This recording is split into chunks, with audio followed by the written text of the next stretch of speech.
ीत्यवर्णं तमसः परस्तात् तमेव विदित्वा अतिमृत्युमेति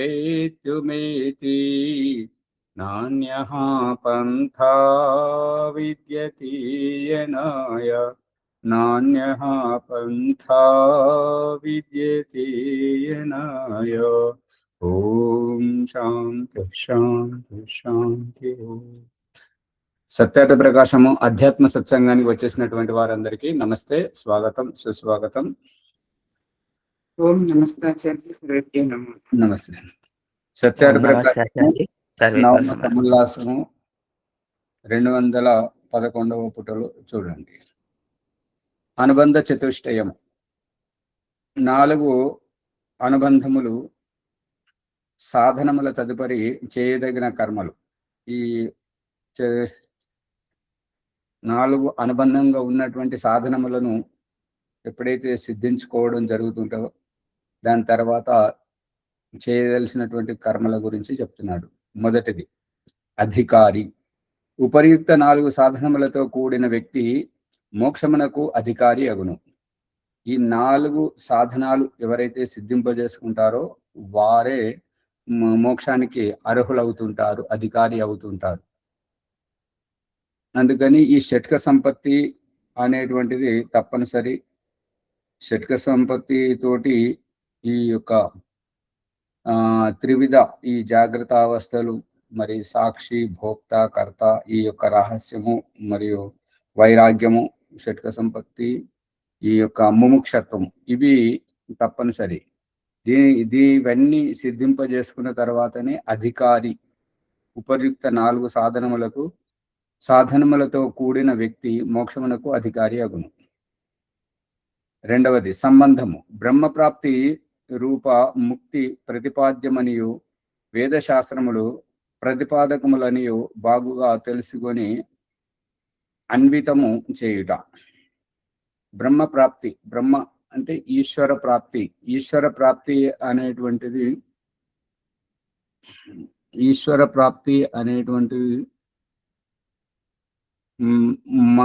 తమను తాము తక్కువగా చూపించుకోవడం. ఏంటంటే ఈశ్వరుని అనుగ్రహమును పొందడం.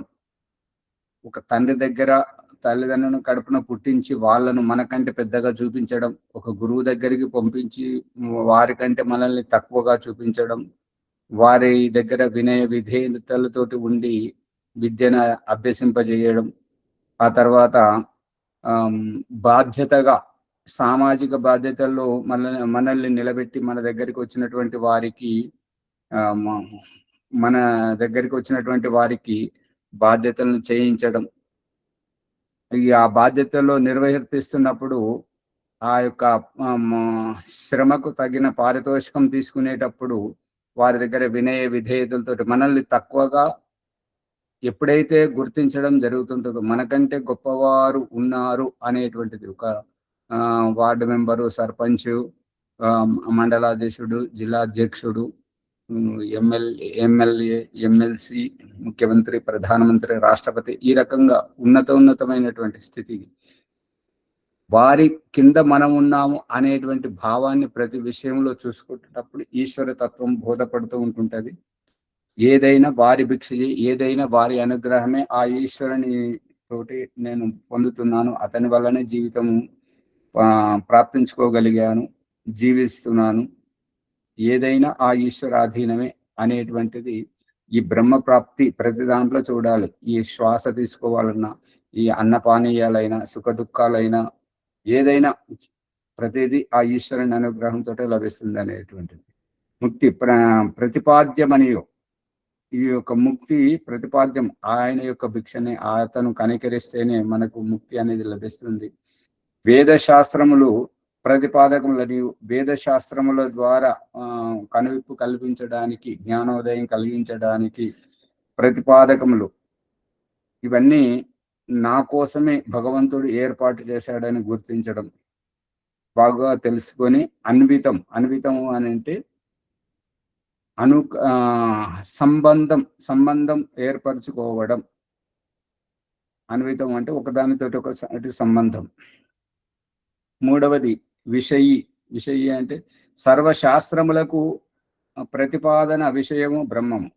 అన్ని శాస్త్రములకు మూలము ప్రతిపాదకుడు పరమేశ్వరుడు. ఆ బ్రహ్మప్రాప్తి రూప విషయము గల పురుషునకు విషయి అని పేరు. విషయము గల పురుషునకు బ్రహ్మప్రాప్తి రూప విషయము ఎవరికి ఉంటుంటది చెప్పండి? ఎవరికి ఉంటుంటది అంటే ఎవరైతే తమ స్వభావమును మార్చుకోగలుగుతుంటారో, పరిస్థితులను బట్టి, యోగ్యతను సామర్థ్యమును బట్టి గుర్తించుకొని తమను తాము మసలుకోగలుగుతుంటారో వారు. ఎవరైతే తమ స్వభావంలో ఎట్టి మార్పు చేయకుండా ఉంటారో, పూర్వ అలవాట్లు, వ్యవహారము, స్వభావము ఏమాత్రం మార్పు చేసుకోలేరో వారు అనర్హులు అని ఈ ప్రకారంగా దయానంద సరస్వతి యొక్క అభిప్రాయం. అంటే మనము మారాలి, మారితేనే అన్నీ మారుతుంటాయి. మనకు ఈశ్వర ప్రాప్తి లభిస్తుంది, ముక్తి లభిస్తుంది. 4వది ప్రయోజనం సర్వదుఃఖ నివృత్తి. పరమానందమును పొంది ముక్తి సుఖము కలుగుట అను ఈ 4ను అనుబంధ చతుష్టయం అనబడును. సర్వదుఃఖం నివృత్తి. సర్వదుఃఖ నివృత్తి అంటే సర్వదుఃఖ నివృత్తి అంటే ప్రతి దాంట్లో దుఃఖమును దుఃఖంగా ఎంచకుండా ఉండడం, దుఃఖమును దుఃఖంగా ఎంచకుండా ఉండడం. దుఃఖము ఇదెంత, దీనివల్ల ఏమవుతుంది, ఇది నా ముందెంత అనేటువంటి భావం ఆ దుఃఖమును కలిగించినప్పుడు ఆ దుఃఖంలో పరమేశ్వరునితో వేడుకునేది ఏంటంటే, ఇంకా పరీక్ష మిగిలిపోయిందా స్వామి, ఇంకా నేను అనర్హుడుగానే ఉన్నానా, ఈ పరీక్ష పెట్టావు అని చెప్పేసి భగవంతుడికి కృతజ్ఞత భావం తెలియజేయడం వల్ల ఆ దుఃఖం అనేటువంటిది మనల్ని పీడించదు. పరిస్థితి అలాగే ఉంటుంది, కానీ పరిస్థితికి అతీతంగా జీవించడం అలవడుతుంది. పరమానందమును పొంది ఆనందమును పొందడం. ఇప్పుడు దుఃఖము లేకపోతే ఆనందము విలువ తెలియదు, ఆనందము లేకపోతే దుఃఖము విలువ తెలియదు. ఇవన్నీ ఒకదాని వెనుక ఒకటి ఉంటుంటాయి. కాబట్టి ఈ దుఃఖ నివృత్తి అయినప్పుడే ఆనందం గురించి తెలుస్తుంటది. దెబ్బ తగిలినప్పుడే, బాధ కలిగినప్పుడే దానికి ఉపచారం చేస్తుంటాం కదా, అది నివృత్తి అయిన తర్వాత దాని ఆనందము అనుభవిస్తున్నప్పుడు ఆ ఆనందానికి కారణాలు కోల్పోయినప్పుడు కలిగేటువంటి దుఃఖమే ఒకదాని వెనుక ఒకటి ఉంటుంటది. కాబట్టి ముందు దుఃఖ నివృత్తి చేసుకుంటేనే ఆనందం యొక్క అనుభూతి కలుగుతుంది. ముక్తి సుఖము కలుగుట. ముక్తి సుఖము అంటే దేహంలో ఉండి కూడా దేహాతీతమైనటువంటి అవస్థగా, అనుబంధంలో ఉండి కూడా అనుబంధాలకు అతీతంగా, కుటుంబంలో ఉండి కూడా కుటుంబ అనుబంధాలకు, ఆ యొక్క పరిస్థితులకు అతీతంగా ఉండడం. ఈ రకంగా అంటే ఈ యొక్క వరి ఆకు, చెరుకు ఆకు, మొక్కజొన్న, ఈ తామర ఆకు మీద నీటి బిందువు పడినప్పుడు ముత్యం వలె మెరుస్తూ ఉంటుంటది. వాటికి నిలబడుతుంటది, అంటదు. వెంటనే ఏదైనా అవకాశం దొరికి సర్రున జారిపోతుంటది. ఆ విధంగా పరిస్థితి అనుకూలంగా తనకు ఏదైతే ఈశ్వర ప్రాప్తి అనుకూలంగా, ముక్తికి అనుకూలంగా ఉండేటువంటి వ్యవహారం ఉన్నప్పుడు ఈ యొక్క భౌతిక భావబంధాలను, ఈ యొక్క అనురాగాలను అన్నింటి నుండి జారుకోవాలి, తప్పుకోవాలి. ఈ నాలుగును అనుబంధ చతుష్టయం అనబడును. ఇవి 4 అనుబంధ చతుష్టయం. అనుబంధం అంటే ఒకదాని వెనుక ఒకటి శృంఖల, గొలుసు పద్ధతి. శ్రవణ చతుష్టయం. తదుపరి శ్రవణ చతుష్టయము అందు మొదటిది. ఆ శ్రవణ చతుష్టయములో మొట్టమొదటిది శ్రవణము. విద్వాంసుడు ఉపదేశిస్తున్నప్పుడు శాంతుడై ధ్యానంతో వినుట, విశేషించి బ్రహ్మ విద్యను గూర్చి వినునప్పుడు మిక్కిలి ధ్యానముతో వినవలేను. అంటే ఈ ధ్యానము అంటే ఏమిటి అంటే తన్మయత్వము, తల్లీనత్వము, ఆ విషయంలో జీవించడం. ఇప్పుడు ఎవరైనా నాటకాలు వేస్తున్నప్పుడు ఏంటంటే వాళ్ళు నటించే దాంట్లో మనల్ని బాగా ప్రభావితం చేస్తే, కలకత్తాలో ఒక వీధి నాటకం వేస్తున్నప్పుడు ఆ నాటకాన్ని వేయించే అతను చాలా మందిని పెద్ద పెద్ద వాళ్ళని పిలిచి దాన్ని పొగిడించుకుంటాడనమాట. అయితే ఒక నాటకంలో ఖలనాయకుడు ఒక స్త్రీని బలవంతం చేసేటువంటి ఆ దృశ్యాన్ని చూపిస్తున్నప్పుడు ఆ పిలిచినటువంటి అతిథులలో రాజా రామ్మోహన్ రాయ్ గారు ఉన్నారు. వారు స్త్రీ మీద దౌర్జన్యాన్ని చూసి తట్టుకోలేక తన చెప్పు తీసి ఆ ఖలనాయకుని మీదకి విసిరితే ఆ ఖలనాయకుడు ఎంత మురిసిపోయాడు అని అంటే ఆ నాటకానికి అతనికి లభించినటువంటి పారితోషికము వాళ్ళు ఇచ్చే సర్టిఫికెట్ల కంటే నాకు ఈ రాజా రామ్మోహన్ గారు కొట్టినటువంటి చెప్పు దెబ్బనే నాకు అత్యంత ఉత్సాహం కలిగిస్తుంది. నాకు ఇది సరైనటువంటి పారితోషికము అని సంతోషపడుతున్నాను. ఎందుకని అని అనుకుంటే ఏంటంటే నేను కేవలం నటిస్తున్నాను. ఆ స్త్రీతోటి నాకే సంబంధం లేదు. ఆ మా నిజ జీవితంలో ఆవిడెవరో తెలియదు. కేవలం ఆ ముఖానికి రంగేసుకొని వేదిక మీద ఆయన ఎట్లా చేయమంటే అట్లా చేస్తున్నాను. ఈ మాత్రం దానికే నేను నిజంగానే ఆ అమ్మాయిని చరిస్తున్నానని చెప్పేసి నా మీదకి ఆ రాజా రామ్మోహన్ రాయ్ లాంటి గొప్ప వ్యక్తి ఈ ప్రభావితం కావడం అంటే నేను బాగా నటించాను అని చెప్పేసి ఆ నాటకం అయిపోయాక వారికి ఆ చెప్పు ఇవ్వకుండా దాన్ని ఫ్రేమ్ కట్టుకొని తన ఇంట్లో పెట్టుకున్నాడు. అంటే అంతగా నటించడం, జీవింపజేయడం.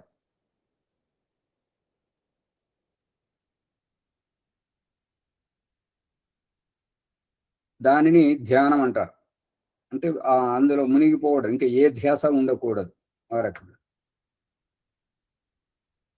అన్ని విద్యలలో ఇది సూక్ష్మ విద్య. రెండవది మననము. ఏకాంత దేశమున కూర్చుండి వినని దానిని గూర్చి విచారించుట. ఏదైతే మనం వింటుంటామో అవును ఇందులో నిజమెంతుంది, అబద్ధం ఎంతుంది, ఇది వాస్తవమేనా అనే దాని గురించి ఆలోచించాలి. వినిన విషయమున ఏదైనా సందేహం కలిగిన మరలా అడిగి తెలుసుకునవలేను. ఏదైతే విషయం వింటుంటామో విన్న దాంట్లో సందేహం కలిగితే దాన్ని అడిగి తెలుసుకోవాలి. వినప్పుడే వక్తయు శ్రోతయు ఉచితమని ఎంచినచో అడిగి సమాధానం పొందగలను. అంటే ఒకవేళ చెప్తున్నప్పుడే మధ్యలో కల్పించుకొని అడిగి సమాధానం పొందాలి. అంటే అది అక్కడ అడిగితేనే ఇంకా లోతుగా అర్థమవుతుంటది అని వారు భావిస్తే, ఒకవేళ చెప్పేటువంటి వారు ఏంటంటే ప్రసంగం మధ్యలో వస్తే మళ్ళీ ఉన్న ప్రసంగం చెడిపోతుంది. కాబట్టి ఆ ప్రసంగం అయిపోయిన తర్వాత వేరే ప్రసంగం మొదలు పెట్టే కంటే ముందు ఇదివరకు చెప్పినటువంటి ప్రసంగంలో ఈ సందేహం ఉందని చెప్పేసి అప్పుడు ప్రశ్నించాలి. అప్పుడు విషయం లోతుగా అర్థమవుతుంటది. మూడవది నిధిధ్యాసనము. శ్రవణము వలన ఒక విషయమును నిసందిగ్ధమైనప్పుడు ఏకాగ్ర చిత్తుడై అది వినినట్లును విచారించినట్లు ఉన్నదా లేదా అని ధ్యాన యోగముతో తెలుసుకొనవలెను. నిధిధ్యాసనము అనంటే ఏదైతే మనము విన్నామో, ఏదైతే మననము చేశామో ఆ విషయాన్ని సందిగ్ధం అంటే ఎటువంటి సందేహం లేకుండా అవును చాలా బాగుంది అనేటువంటి విషయాన్ని ఏకాగ్ర చిత్తుడై అది వినినట్లు విచారించినట్లు ఉన్నదా లేదా, మనం ఎట్లయితే అనుకున్నామో అట్లే ఉన్నదా లేదా. ఇప్పుడు ఇది ఎప్పుడు వస్తుంటుంటది అని అంటే విరుద్ధ భావజాలం ఉన్నప్పుడే ప్రతిక్రియ వ్యక్తం అవుతుంటుంటది. సానుకూలమైనటువంటి భావజాలం ఉన్నప్పుడు అది ఎంత తప్పైనాను సరే ఎదురు మాట్లాడలేరు. ఎందుకు అంటే అది మనది కాబట్టి. ఇప్పుడు ఓం ప్రకాష్ ఇహపరలోకాన్ని సినిమాగా తీద్దామని చెప్పేసి కొందరు విచారించి ప్రయత్నం చేస్తున్నప్పుడు బిహార్కి పిలిచారు. బిహార్కి పిలిస్తే బిహార్లో వెళ్ళి అక్కడ వేద కుమారి అని చెప్పేసి విజయవాడ ఆవిడ అక్కడ ఉంటారు గయా. అక్కడికి వెళ్ళినప్పుడు వారు ఆ వేద కుమారి గారు మాట్లాడేటువంటి భాష ఎటువంటి భాష అంటే అసలు ఇప్పుడు తెలుగు భాషను బైబిల్లో అనువదించినప్పుడు బైబిల్ భాష ఎట్లా ఉంటుంటుందో తెలుగుకు వ్యావహారిక భాష ఎక్కడి దిక్కడుగా ఉంటుంటది కదా, ఆ రకంగా మాట్లాడుతున్నారు. ఒక పదానికి ఇంకొక పదం వాడితే దానికి అర్థం వేరేగా వస్తుంటది. కానీ అక్కడ ఆమె చుట్టూ ఉన్నటువంటి వాళ్ళు మా మేడం చెప్తున్నారు అని చెప్పేసి వాళ్ళు ప్రతిదానికి ఆమెకు మంచి స్పందన చేస్తున్నారు అన్నట్టుగా. ఈవిడ తప్పులను ఎత్తి చూపట్లేదు, ఆవిడ తానేం మాట్లాడుతున్నారో ఆవిడ గుర్తించట్లేదు. అంత అజ్ఞానంగా ఉన్నారు. ఆ రకంగా ఉండకూడదు. అది ఏంటంటే ఆ రహస్యం ఎప్పుడు బయటపడుతుంది అంటే తన వంటి వాళ్ళు, తనకంటే గొప్ప వాళ్ళు ఎవరైతే తారసపడుతుంటారో అప్పుడు తన వరకు వస్తే గాని తత్వం బోధపడదు అనేటువంటి వైనం నిగ్గు తేలుతుంది అనమాట. అప్పుడిగా ఆ వయసు అయిపోయింది, ఓపిక అయిపోయింది. ఇప్పుడు మన తప్పులన్నీ ఎత్తి చూపిస్తే అది ఓర్చుకోలేక బయటకు చెప్పుకోలేక చాలా ఇబ్బంది పడాల్సి వస్తుంటది అన్నట్టు. ఇప్పుడు వాళ్ళు ఆ వేదకుమారి గారి చుట్టూ ఉన్నటువంటి వాళ్ళు ఎందుకు ఎదిరించలేదు అని అంటే, ఎదురు చెప్తే మళ్ళీ దగ్గరికి రానివ్వదు, డబ్బులు ఇవ్వదు. ఇక ఆమె ఏది మాట్లాడితే దానికి తల ఊపితే మెచ్చుకుంటుంటది, డబ్బులు ఇస్తుంటుంటది. కాబట్టి దాంతో వాళ్ళకు ఉత్సాహం అంతే. సాక్షాత్కారం అర్థమవుతుందా లేదా? అర్థమవుతుందా? సాక్షాత్కారం పదార్థం యొక్క స్వరూపము, గుణములు, స్వభావము ఎట్లున్నవో అట్లే యథాతథముగా ఎరుగుట అంటే ఉన్నది ఉన్నట్లుగా తెలుసుకోవడం సాక్షాత్కారం అనడం జరుగుతుంది. సాక్షాత్కారం అంటే మరొక అర్థం ఏంటంటే తారాసపడడం, ఎదురుపడడం, ముందుగా కూర్చోవడం. ఇప్పుడు ఉద్యోగాలకు ఎక్కడన్నా పనితనానికి మొదటగా వెళ్ళినప్పుడు ఆ వ్యక్తితోటి ఎదురుగా కూర్చొని తెలుసుకోవడం, ఆయనకు ఎటువంటి పనితనం కావాలి, వీరిలో ఎటువంటి సామర్థ్యం ఉన్నది, నువ్వు చేయగలుగుతావా లేదా. పని మనిషిని పురమాయించుకున్నప్పుడు ఎదురుగా మాట్లాడుకుంటారు కదా. ఇంటర్వ్యూకి వెళ్ళినప్పుడు ఆ ఎదురుగా కూర్చొని మాట్లాడుకోవడం, దాన్ని సాక్షాత్కారం అంటారు. ఇక ఈశ్వరుడు అతనికి రూపం లేదు, జీవుడు ఇతనికి రూపం లేదు. మరి లేనప్పుడు సాక్షాత్కారం ఎలా అవుతుంది అనే దానికి దయానంద సరస్వతి ఇక్కడ చూపిస్తున్నటువంటిది ఏంటంటే, ఏ పదార్థం యొక్క స్వరూపము ఒకవేళ ఆ పదార్థం అది కాదు అని అన్నప్పుడు, ఈ చింతపండు నిమ్మకాయను ఇది పులుపు కాదు అని చెప్పేసి పిసికి పిండి అవతల పడేస్తున్నప్పుడు, మరి పులుపు అంటే ఏమిటి అంటే గుణము, అంటే ఈశ్వరుని యొక్క సగుణము, నిర్గుణము, జీవాత్మ యొక్క ఇచ్ఛా, ద్వేష, ప్రయత్న, సుఖ దుఃఖాలు, ఈ యొక్క గుణాలతోటి స్వభావం ఎట్లున్నదో అది ఉన్నది ఉన్నట్లుగా గుర్తించడమే సాక్షాత్కారం. పట్టుకుంటున్నారా లేదా రాజమణమ్మ గారు? వింటున్నాం ఆచార్య. సువర్చలమ్మ గారు పట్టుకుంటున్నారా లేదా?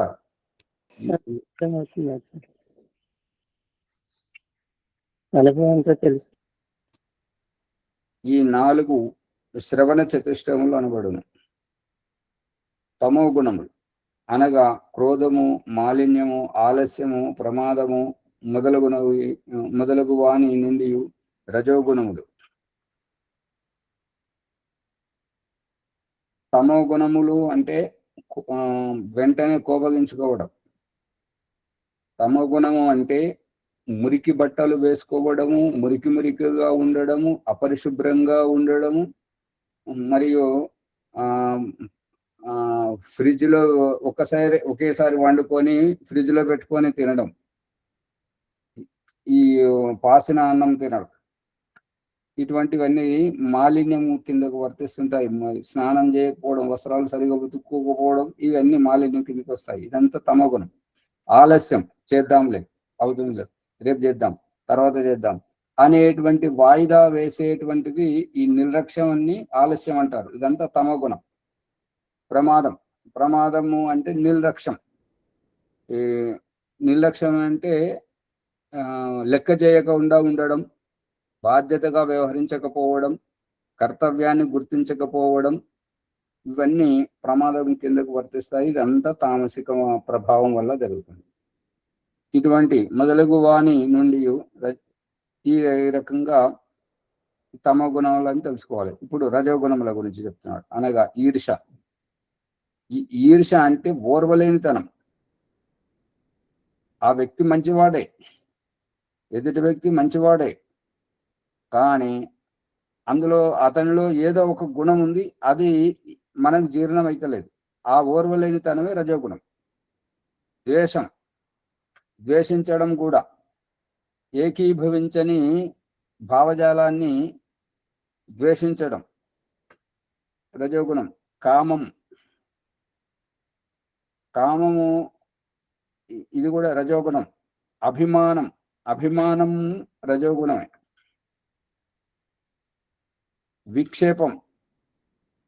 విక్షేపము వంటి ఈ దోషాలు. ఈ విక్షేపము అంటే ఏరిపారేయడము, వేరువేరుగా ఉండడము, దూరంగా ఉండడము, దూరము పెట్టడము,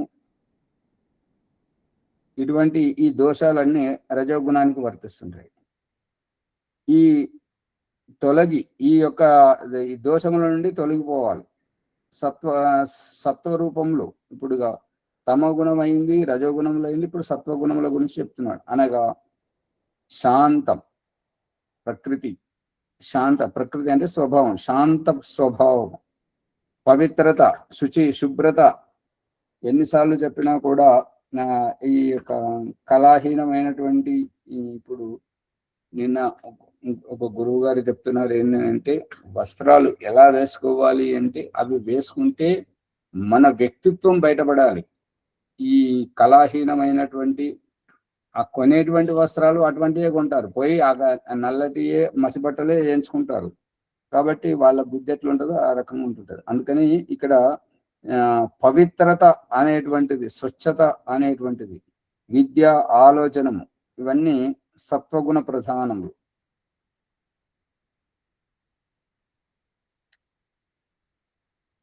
ఇప్పుడు ఇవాళ ప్రభాకర్ గారు, సువర్చలమ్మ గారు ఏదో చెప్తున్నారు. సువర్చలమ్మ గారు అంటున్నారు ఏంటంటే, నువ్వు ఇక్కడ ఉండవలసినటువంటి వాడు కాదు, పైకి రావాలి అంటే ఈ చక్రాలను దాటాలి. ఈ చక్రాలు కాదమ్మ గారు, అదంతా ఒట్టిదే. చక్రాలు అంతా ఒట్టిదే.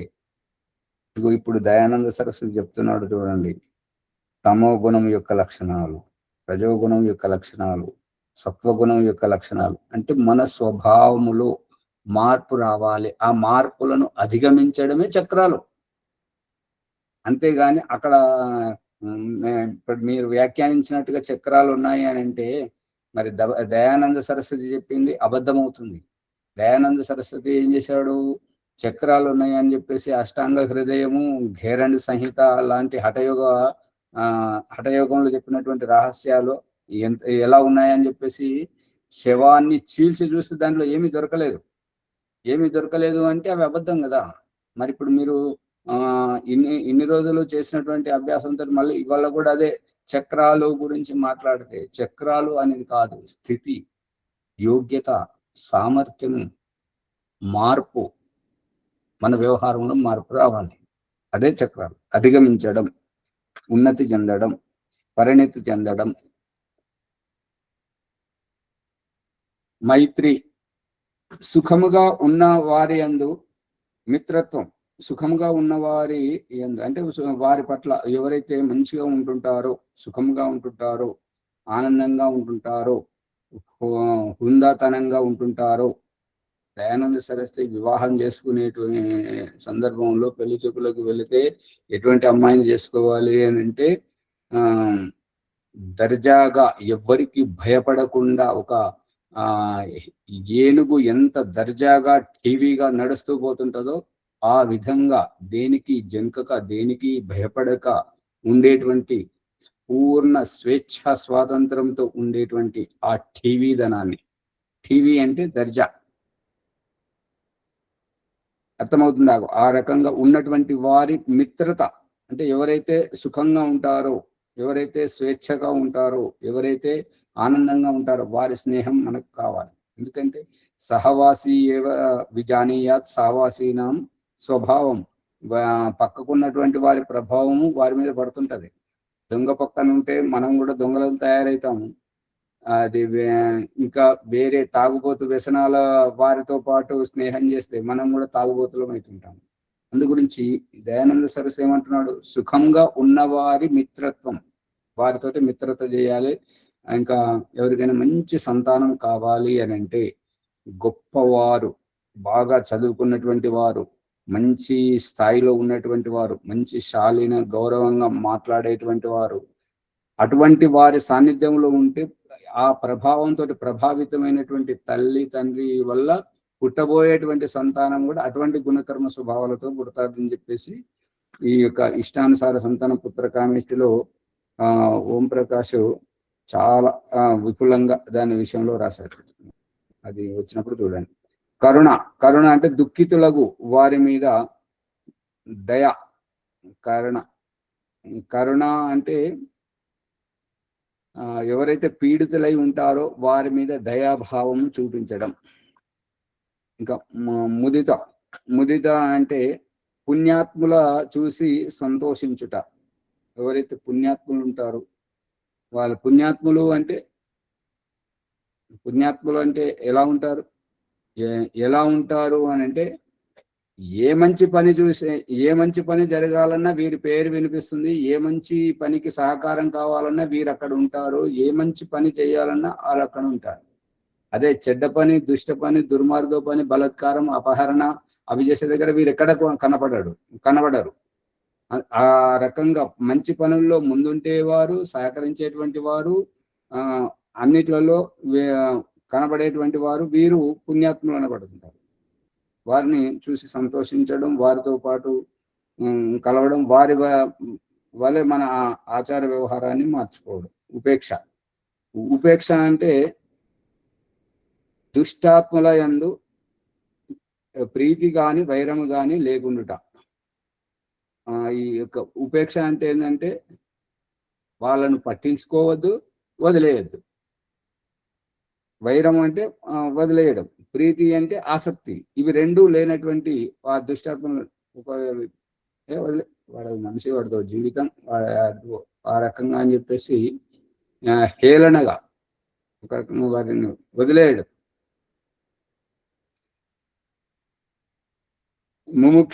ముముక్షు అంటే ప్రతిదినం కనీసము 2 గంటల సమయం తన లోపలి మనస్సు మున్నగు పదార్థములను సాక్షాత్కారం చేసుకొనుట.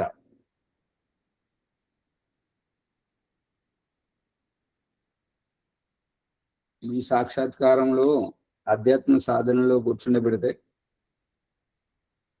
శరీరంలో ఏమేమి కనబడుతున్నాయి, ధారణ చేసుకునేటప్పుడు ఊడుతున్నట్టుగా, జారుతున్నట్టుగా, గీరుతున్నట్టుగా, గిల్లుతున్నట్టుగా, వణుకుతున్నట్టుగా, చల్లచల్లగా, వేడివేడిగా ఏవేవైతే స్పందనలు కనిపిస్తున్నాయో లేనివి ఊహించుకోకూడదు, ఉన్న వాటిని తిరస్కరించకూడదు.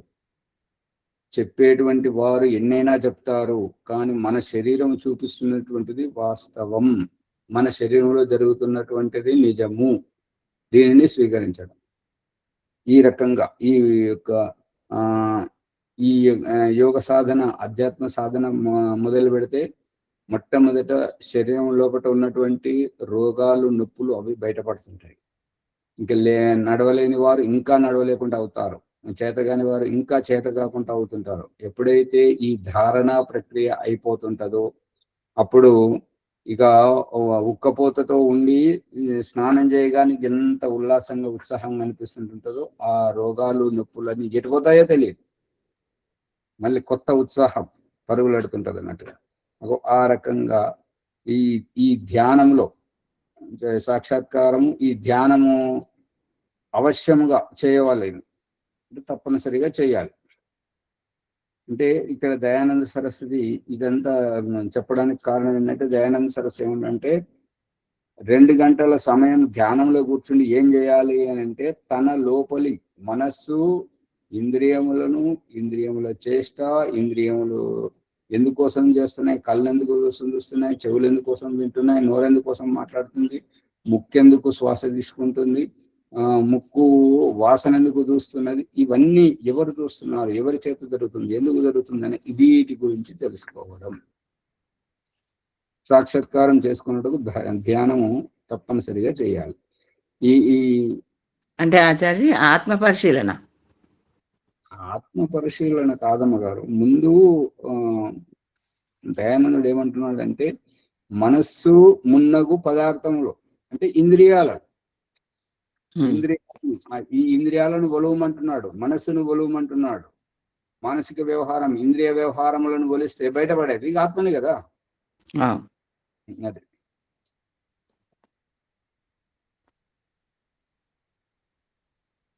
చూడు,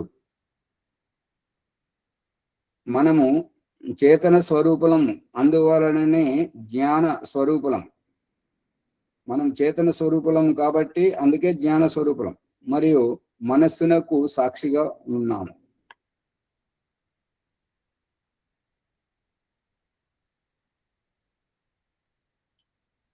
నా మనస్సాక్షిగా చెప్తున్నాను అమ్మగారు, చాలా జాగ్రత్తగా వినండి. నా మనస్సాక్షిగా అంటే నా ఆత్మసాక్షిగా అంటే మనస్సును సాక్షిగా భావించి, ఆత్మను సాక్షిగా భావించి చెప్పేది, మాట్లాడేది ఎవరు? అంత ఊరికే కూర్చుంటారు, ఎందుకు ఇది అంటారు. ఆత్మనే ఆచార్య, ఆత్మనే. ఆత్మసాక్షిగా చెప్తున్నాను, నా అంతరాత్మ సాక్షిగా చెప్తున్నాను. ఆత్మసాక్షిగా, అంతరాత్మ సాక్షిగా, మనస్సాక్షిగా, అమ్మతోడు.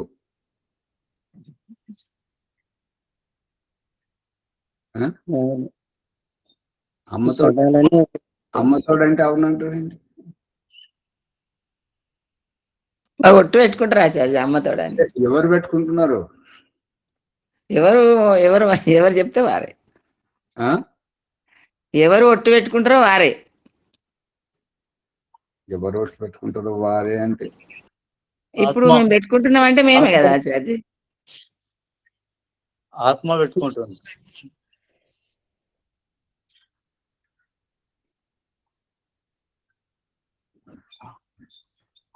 ఆత్మ పెట్టుకుంటే ఆత్మకు అమ్మ ఎవరు?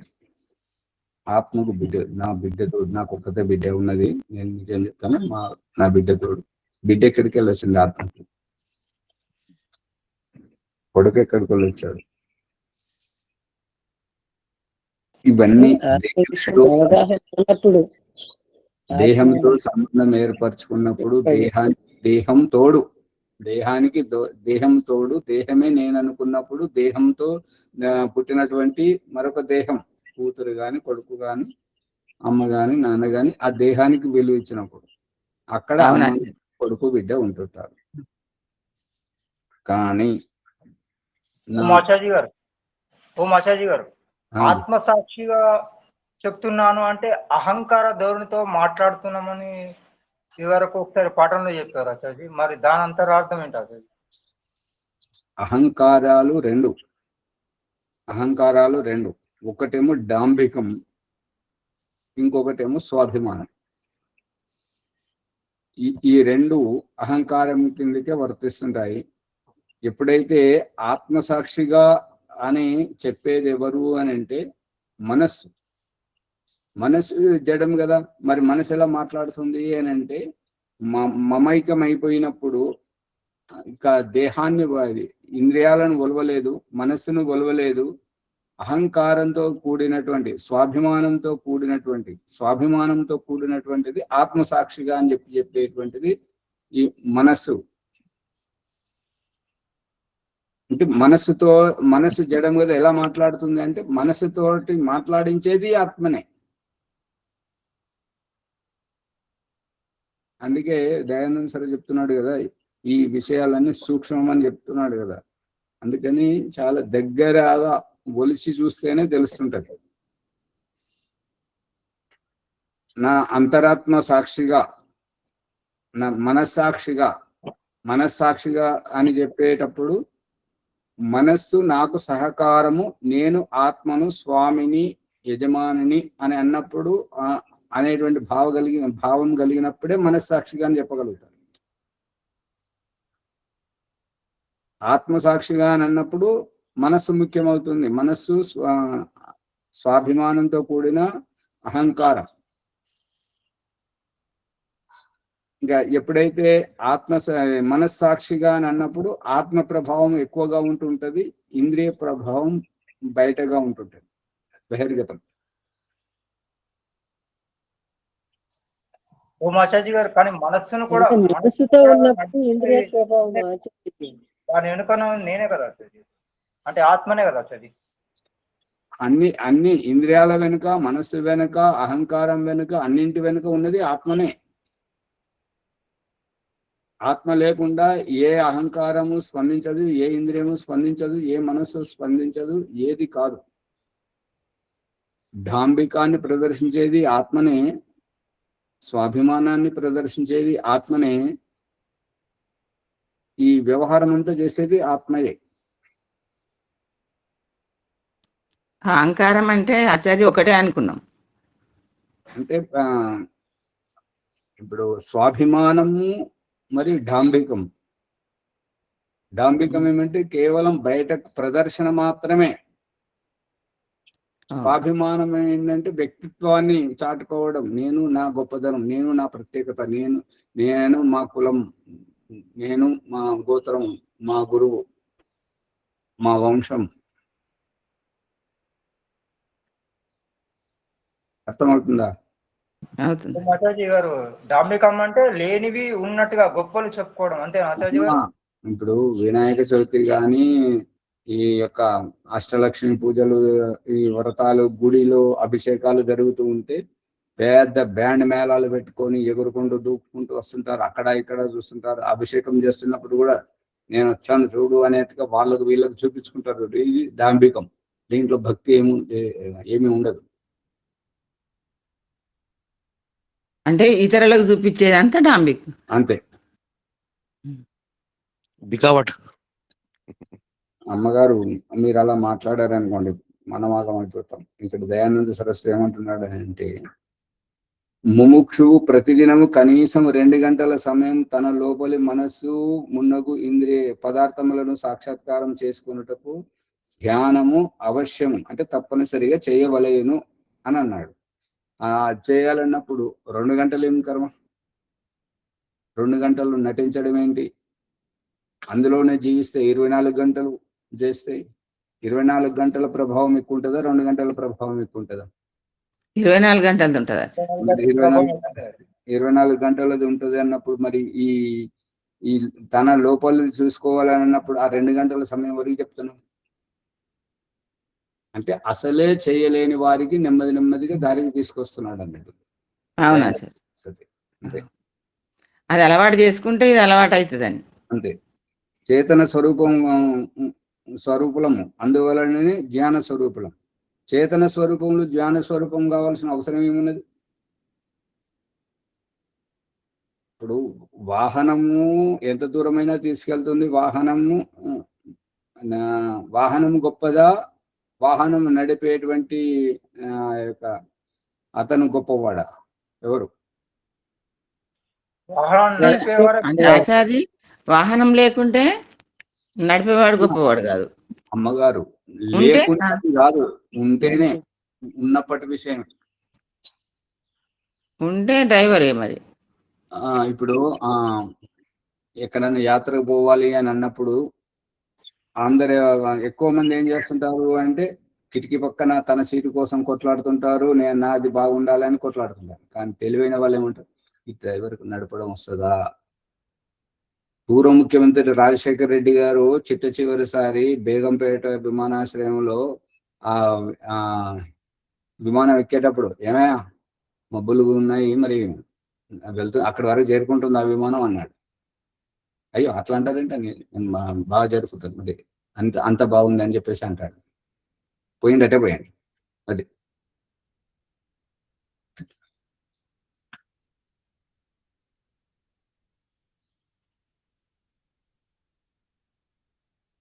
మరియు మనస్సుకు సాక్షిగా ఉన్నాం. మనసుకు సాక్షిగా ఉన్నాం. మనసుకు సాక్షిగా ఎవరు ఉన్నారా?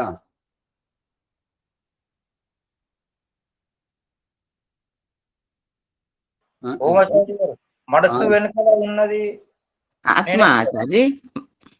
ఆహా, ఇప్పుడు పిల్లల పెంపకం ఏమిటి? గురుకులంలో గురువు శిష్యులను చదివించడం ఏమిటి అంటే అక్కడ సాక్షిగా గురువు సాక్షిగా ఉండి పిల్లలను కనిపెట్టడం.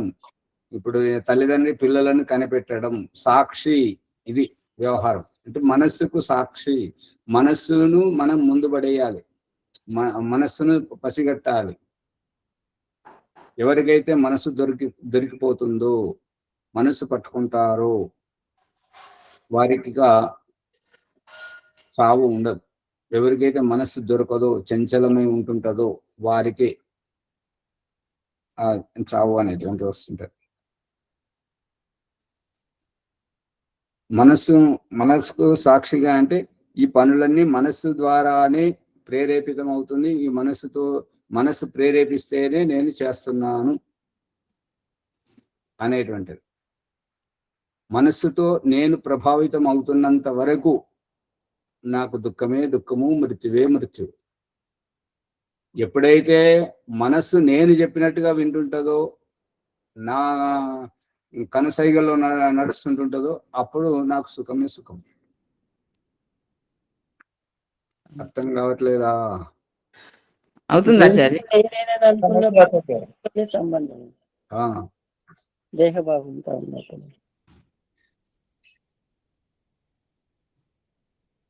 ఏలైనా మనస్సు శాంతము, చంచలము, ఆనందితము, విషాదయుక్తము అయినప్పుడు దానిని యథారీతిని చూచుచున్నాము.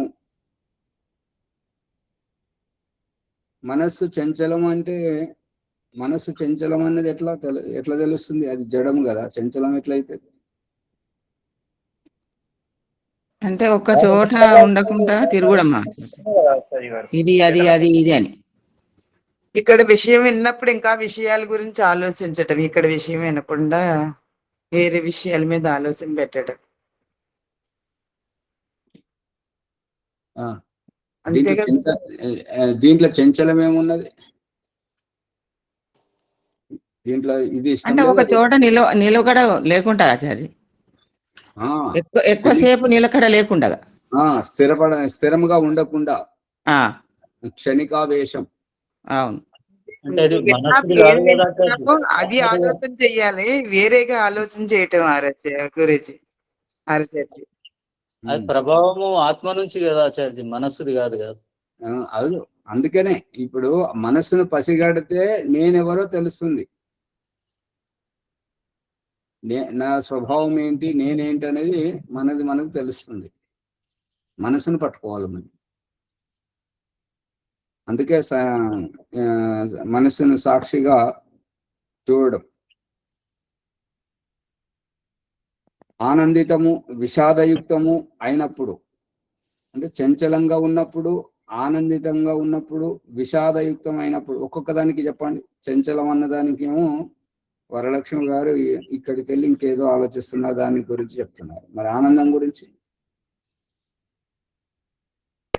దాని గురించి తెలుసుకొని అందులోనే తన్మయం అవ్వడం ఆనందం ఆచార్య. విషాదం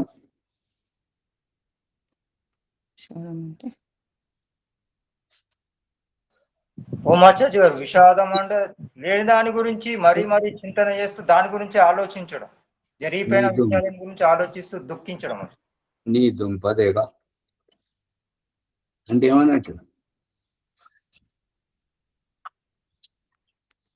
అంటే మాకు చిన్నగా ఉన్నప్పుడు ఆచార్య ఒక సార్ ఉండే, ప్రతిదానికి నీ దుంపదేగా అంటుండే.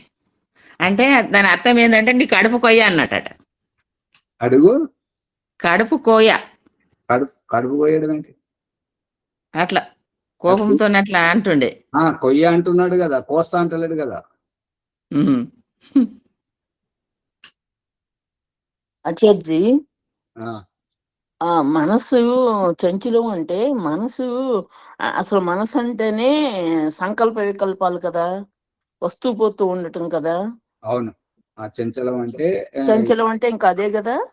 ఇప్పటికిప్పుడు ఈ చదువుతూనే ఉన్నాం, కానీ ఇప్పుడు తెల్లవారుతుంది, ఇంట్లో ఆ పని చూసుకోవాలి, అది ఇది అని చెప్పేసి ఇంకెక్కడికో వెళ్ళిపోవడం దీన్ని చంచలం. ఉమ్, ఆలోచన అంటే ఇది వస్తూ ఉంటది, పోతూ ఉంటది, ఆ మళ్ళీ ఇంకోటి వస్తూ ఉంటుంది. ఆనందమయ అంటే ఆనందితం అంటే దాంట్లో అందులో మునిగిపోవడం, మన అభీష్టంలో మునిగి తేలడం ఆనందం. అది మంచిది కానీ చెడ్డది కాదు. దుంపతెగ అంటే ఆచార్జీ, ఆ దుంపదేగ అంటే విషాదాన్ని చూపించాలి కదా, బాధను చూపించాలి కదా. కాదా ఆచార్జీ, ఇప్పుడు ఒక దుంప పెట్టాం అనుకోండి, దానిలో నుంచి మొలకలు వస్తాయి కదా, ఆ అమ్మగారు, దుంపకే కదా మొలకొచ్చేది. మీరు అమ్మ ఈ ఆశ్రమంలో ఇదివరకు దాయిని అమ్మ ఉండేది. దుంపదేగ అంటే ఏంటి అమ్మ? దుంపగా అంటే మీకు మొగాళ్ళకు ఉంటాయి కదా దుంపలు అంటుంది, అంటే మరి ఆడవాళ్ళని కూడా అంటారు కదా దుంపదేగ అంటే. అప్పుడు మా తలలు తెగిపోతాయి అంటే వారికి ఏది అర్థమైంది అదే చెప్తుంటారు అన్నట్టుగా. మరి మగవాళ్ళకు దుంపలేడు ఉంటాయి అనేది అయితే కాబట్టి ఎక్కేదో చెప్తుంటారు, అంతే, అర్థం పర్థం లేకుంటాయి. ఇప్పుడు మీరు ఈ దుంపదేగ అన్నదప్పుడు మీరు అది దుంపలకు మొలకలు వచ్చే కాడికి పోయారు. ఆ మొలకలు వచ్చే దుంపలకు ఇక్కడ దుంపదేగ అన్నదానికి ఏమైనా సంబంధం ఉందా అమ్మగారు? కాదా చాచి, నేను అనేది మనకు కూడా ఒక మళ్ళీ జన్మకి రావటానికి అనేది ఒక ప్రారంభ కర్మ కూడా ఒక దుంప లాంటిదే కదా.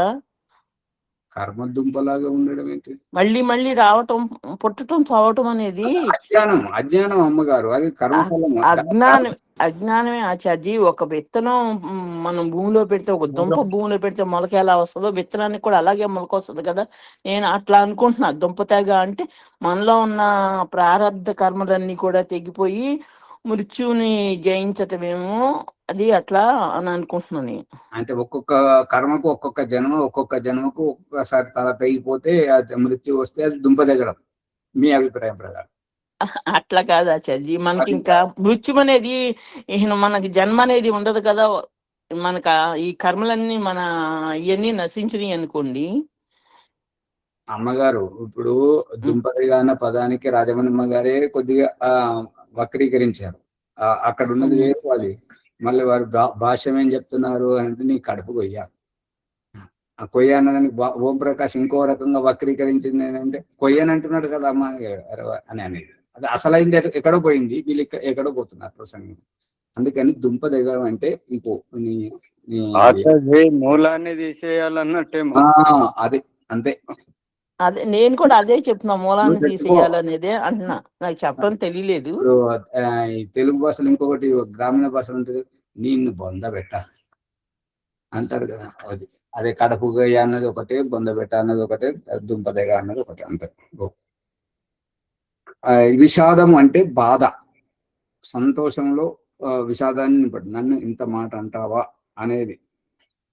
పూర్వం చూసిన దానిని స్మరించువాడును, ఒక కాలమున ఇంద్రియములను ప్రాణాదులను తెలియని వాడును.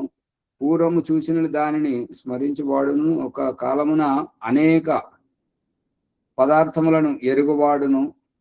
కారణ ఆకర్షణ కర్తయునగు జీవుడు శరీరాదుల అన్నింటికంటే వేరుగా ఉన్నాడు. అంటే చూచేవాడు, ఏడ్చేవాడు, ఇంద్రియములతో పనిచేసేవాడు, ప్రాణంతో ముక్కుతో శ్వాస తీసుకొని బ్రతికేవాడు, అన్నిటి వెనక ఈ జీవుడే ఉన్నాడు అనేటువంటిది ఈ అభిప్రాయం. అట్లు వేరుగా ఉండకున్న స్వతంత్రకర్త అయి వీనికి ప్రేరకుడు అధిష్టాతయు ఎన్నటికి కాజాలడు.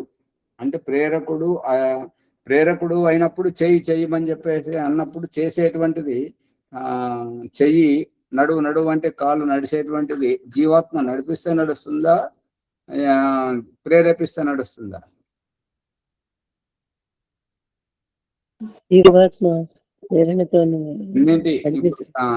కళ్ళు తెరవాలన్నా, కనురెప్పలను కొట్టాలన్నా జీవాత్మ ప్రమేయంతో, శ్వాస కూడా జీవాత్మ ప్రమేయంతో, అన్ని జీవాత్మ వెనుక ఉన్నట్టే చూడాలి, కానీ అధిష్టాత గాని ప్రేరకుడు గాని అనుకోవద్దు. ప్రేరకుడు అన్నప్పుడు ఇద్దరు స్వతంత్రంగా ఉన్నప్పుడు ఊరికే ఎందుకు కూర్చున్నావు, ఏదంటే పని పాట చేసుకోవచ్చు కదా, ఏమైనా చదువుకోవచ్చు కదా, లేదంటే ధ్యానం చేసుకోవచ్చు కదా అని వాళ్ళని ప్రేరేపించడం అన్నప్పుడు వారు స్వతంత్రం, మనం స్వతంత్రం. ఆ రకంగా ఇంద్రియాలు స్వతంత్రం కాదు అనేది ఇక్కడ చెప్పకుండానే చెప్పినటువంటి విషయం.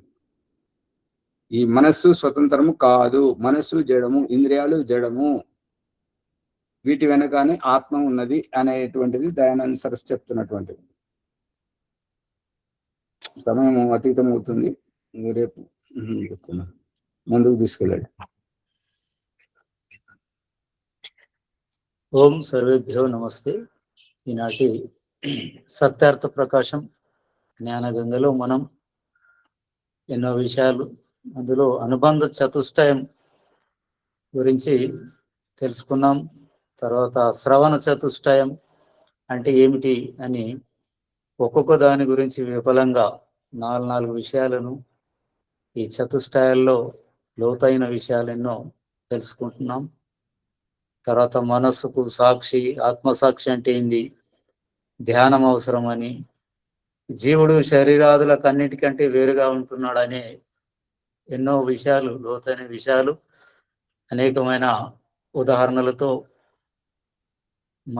మనకు అత్యంత అవసరమైన విషయాల్ని ఆచార్య గారు అందించినందుకు వారికి ధన్యవాదములు. ఈ విషయాలందరికీ అందించడానికై ఎపిసోడ్ను లైక్ చేద్దాం, షేర్ చేద్దాం, సబ్స్క్రైబ్ చేసి గంట సింబల్ నొక్కుదాం.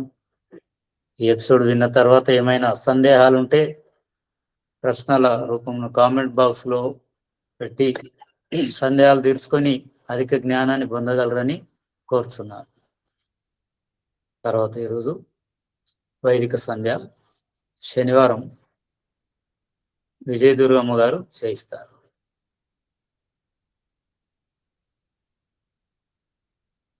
ఓం నమస్తే అండి. ఓం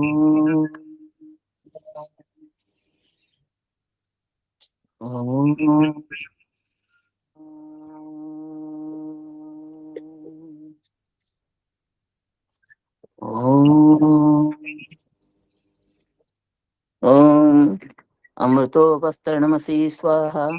ఓం అమృతాపిదానమసి స్వాహ. సత్యం యశః శ్రీర్మయి శ్రీ శ్రైతాం స్వాహ. ఓం మర్చిపోతున్నారు. ఓం సత్యం యశః శ్రీర్మై శ్రీ. అలాగేనండి. ఓం వాక్ వాక్, ఓం ప్రాణః ప్రాణః, ఓం చక్షుః చక్షుః, ఓం స్తోత్రం స్తోత్రం, ఓం నాభిః, ఓం హృదయం, ఓం కంఠః, ఓం శిరః, ఓం బాహుభ్యాం యశో బలం, ఓం కరతలకర పృష్ఠే మార్జన మంత్రములు. ఓం భూః పునాతు శిరసి, ఓం భువః పునాతు నేత్రయోః, ఓం స్వః పునాతు కంఠే, ఓం మహః పునాతు హృదయే, ఓం జనః పునాతు నాభ్యాం, ఓం తపః పునాతు పాదయోః, ఓం సత్యం పునాతు పునఃశిరసి, ఓం కం బ్రహ్మ పునాతు సర్వత్ర. ప్రాణాయామ మంత్రములు. ఓం భూః, ఓం భువః, ఓం స్వః, ఓం మహః, ఓం జనః, ఓం తపః, ఓం సత్యం. అఘమర్షణ మంత్రములు. ఓం ఋతం చ సత్యం చ అవిద్యాత్ తపసోద్యజాయత, తతో రాత్ర జాయత, తతః సముద్రో ఆర్ణవః, ఓం సముద్రాదర్ణవాదది సంవత్సరో అజాయతః, అహోరాత్రాణి విదదద్విశ్వసమిషతో వసి, ఓం సూర్యచంద్రమసౌ ధాతా యథా పూర్వమకల్పయత్, ఓం దివించ పృథ్వీంచ అంతరిక్షో మదో స్వః, ఓం సెన్నో దేవీరభీష్టయ ఆపో భవంతు పీతయే, సంయోర విస్రవంతు నః. మనసా పరిక్రమ మంత్రం. ఓం ప్రాచీదిగ్గగ్నిరధిపతిరసితో రక్షితాదిత్య ఇషవః, తేభ్యో నమో అధిపతిభ్యో నమ రక్షితుభ్యో నమ ఇషభ్యో నమ ఏభ్యో అస్తు, యోస్మాన్ ద్వేష్టియం వయంతి స్మస్మం భోజంబే దద్మః.